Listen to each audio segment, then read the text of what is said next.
ಪ್ರತಿ ವರ್ಷದ ಪದ್ಧತಿಯಂತೆ ಹಾವೇರಿಯ ಸುಪ್ರಸಿದ್ಧ ಪುರಸಿದ್ದೇಶ್ವರ ದೇವಸ್ಥಾನದ ಜಾತ್ರಾ ಮಹೋತ್ಸವದ ಪ್ರಯುಕ್ತ ಈ ವರ್ಷವೂ ಕೂಡ ಕುಸ್ತಿ ಪಂದ್ಯಗಳನ್ನು ಏರ್ಪಡಿಸಲಾಗಿತ್ತು. ಈ ಕುಸ್ತಿಗಳಲ್ಲಿ ದಾವಣಗೆರೆ, ಹುಬ್ಬಳ್ಳಿ, ಕೊಲ್ಲಾಪುರ, ಶಿವಮೊಗ್ಗದಿಂದಲೂ ಸಹ ಕುಸ್ತಿಪಟುಗಳು ಭಾಗವಹಿಸಿದ್ದರು.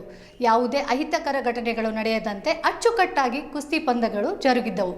ಬೇರೆ ಜಿಲ್ಲೆಗಳಿಂದ ಬಂದಂತಹ ಪೈಲ್ವಾನರು ಹಾವೇರಿಯಲ್ಲಿನ ಈ ಏರ್ಪಾಡಿಗೆ ಹಾಡಿ ಹೊಗಳಿದ್ದಾರೆ.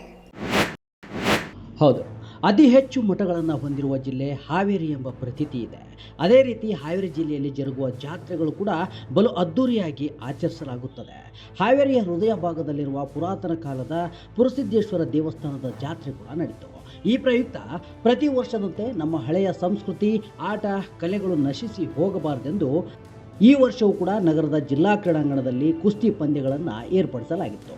ಈ ಕುಸ್ತಿಗಳಲ್ಲಿ ದಾವಣಗೆರೆ, ಹುಬ್ಬಳ್ಳಿ, ಕೊಲ್ಲಾಪುರ, ಶಿವಮೊಗ್ಗದಿಂದಲೂ ಕೂಡ ಕುಸ್ತಿಪಟುಗಳು ಭಾಗವಹಿಸಿದರು. ಯಾವುದೇ ರೀತಿಯ ಅಹಿತಕರ ಘಟನೆಗಳು ನಡೆಯದಂತೆ ಅಚ್ಚುಕಟ್ಟಾಗಿ ಕುಸ್ತಿ ಪಂದ್ಯಗಳು ಜರುಗಿದ್ದು, ಭಾನುವಾರವಾದ್ದರಿಂದ ಕುಸ್ತಿ ಪಂದ್ಯಗಳನ್ನು ವೀಕ್ಷಿಸಲು ಹೆಚ್ಚಿನ ಸಂಖ್ಯೆಯಲ್ಲಿ ಜನರು ಕೂಡ ಆಗಮಿಸಿದರು. ಒಂದು ಕಡೆ ಭಕ್ತಿ, ಮತ್ತೊಂದು ಕಡೆ ಶಕ್ತಿ ಎಂಬಂತಹ ಅಂಶಗಳಂತೆ ಅದ್ದೂರಿಯಾಗಿ ಪುರಸಿದ್ದೇಶ್ವರನ ರಥೋತ್ಸವ ಭಕ್ತಿಯಿಂದ ನಡೆದರೆ, ಇದೇ ರಥೋತ್ಸವದ ಪ್ರಯುಕ್ತ ಜರುಗಿದ ಕುಸ್ತಿ ಒಂದು ರೀತಿಯಲ್ಲಿ ಶಕ್ತಿ ಪ್ರದರ್ಶನದಂತಾಗಿತ್ತು. ನೋಡುಗರಿಗೂ ಕೂಡ ಖುಷಿ ತಂದಿತ್ತು. ಅಲ್ಲದೆ ಬೇರೆ ಜಿಲ್ಲೆಗಳಿಂದ ಬಂದಂತಹ ಪೈಲ್ವಾನರು ಹಾವೇರಿಯಲ್ಲಿನ ಈ ಆಯೋಜನೆಯನ್ನು ಕಂಡು ಹಾಡಿ ಹೊಗಳಿದ್ದಾರೆ. ಏನೋ ಈ ಕುರಿತು ಶ್ರೀ ಕರ್ನಾಟಕದ ಜೊತೆಗೆ ಮಾತನಾಡಿದ್ದು ಹೀಗೆ. ದಾವಣಗೆರೆ ಸ್ಪೋರ್ಟ್ಸ್ ಹಾಸ್ಟೆಲ್ ಅರ್ಜುನ್ ಅಂತ ಹೆಸರು.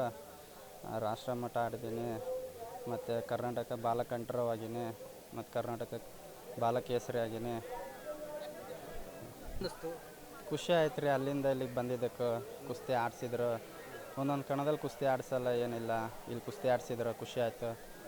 ಅದೇ ಅಷ್ಟೇ ಸಂತೋಷ ಆಯಿತು.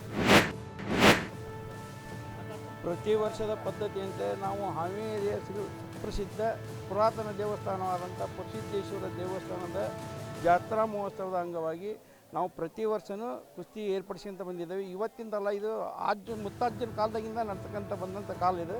ಯಾಕಂದರೆ ಈ ಹಳೆ ನಮ್ಮ ಕಲೆ ನಶಿಸಿ ಹೋಗಬಾರ್ದನ್ನೋ ಉದ್ದೇಶದಿಂದ ಇದನ್ನು ನಾವು ಕಂಟಿನ್ಯೂ ಆಗಿ ಮುಂದುವರಿಸ್ತಾ ಹೊಂಟಿದ್ದೇವೆ.